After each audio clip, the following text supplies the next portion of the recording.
The first blast sent a plume of smoke into the air and set off multiple explosions. Then this.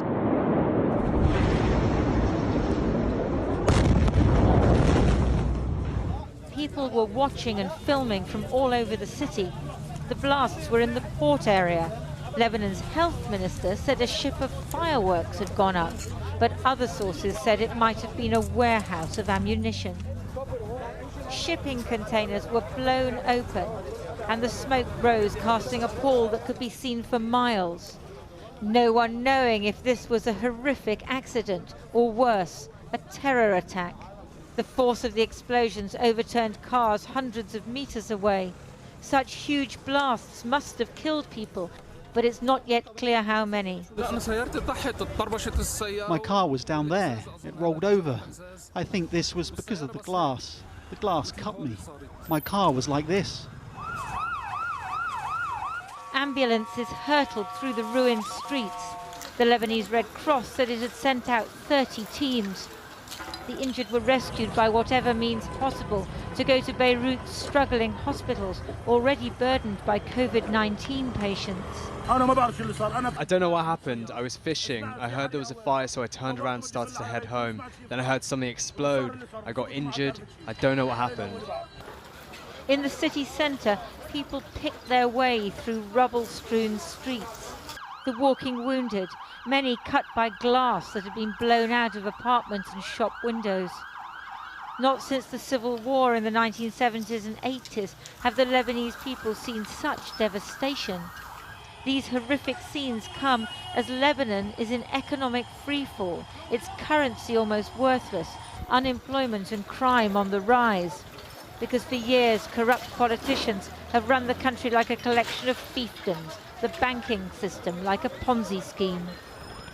As darkness fell, they tried to douse the flames. That might be easier than dousing the fury the Lebanese people will feel when they emerge from shock and ask whether this was an accident or an attack, and how their leaders allowed it to happen. I'm joined from there now by Dr. Maha Yahya, director of the Carnegie Middle East Center. Can you tell us what happened from your point of view? Just an unbelievably large explosion. I've never heard anything like this before. I've lived through wars in Lebanon. I was here in 2006 during the Israeli conflict. I've heard explosions, assassinations. I've never heard anything like this before. How far away are you from the port area? I'm quite far, at least a 10-minute drive.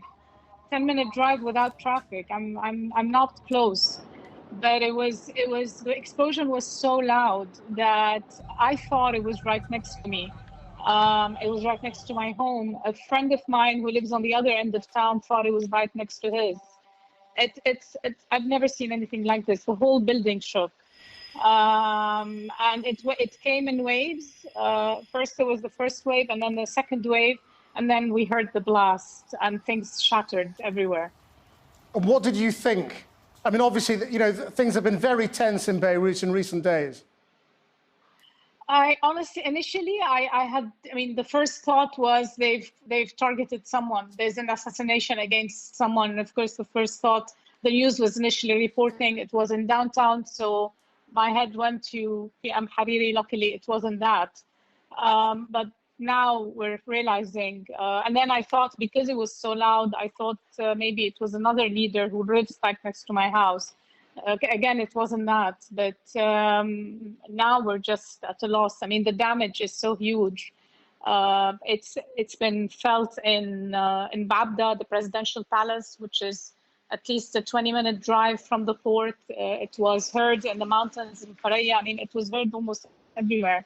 And the damage is so widespread, it's unbelievable. I really never seen anything like this. We're not hearing very much yet about casualties. What are you hearing there? The casualty number is beginning to rise. The hospitals are overflowing. Some of the major hospitals are saying, please don't come anymore. One of my friends was injured. The glass fell on her, so her arm is broken. She's been, they actually had to take her outside of Beirut to be able to get treatment. The hospitals are at capacity. They're asking people to donate blood. We just heard that the Secretary General of the Kataeb Party has died as a result of his injuries. So there are significant numbers of injuries and deaths, but we still don't know. There are reports that there are at least 3,000 injured, but I mean, it's just too early to tell. But hospitals are at capacity, and people are being taken outside of Beirut for treatment. What sort of effect do you think this will have on the political instability that is in Lebanon right now? It's just going to drive everyone over the edge. I mean, where this country is going through literally the most significant and existential crisis it's faced in its contemporary history. It's facing a challenge on the political front. It's going through a massive economic crisis, a pandemic, and now this. The damage alone is huge, and state institutions are already significantly weakened. I don't know how they're going to cope with this. The Ministry of Health is saying, treat everybody at our expense, but they're broke. So it's just crazy. I don't know who's going to be able to even compensate damages. We're hearing about entire buildings just collapsing because of the force of the explosion. I mean, some people are saying it felt like an earthquake. They thought it was an earthquake because the ground was shaking. Well, Dr. Yahya, thank you very much indeed for joining us. Thank you. Thank you.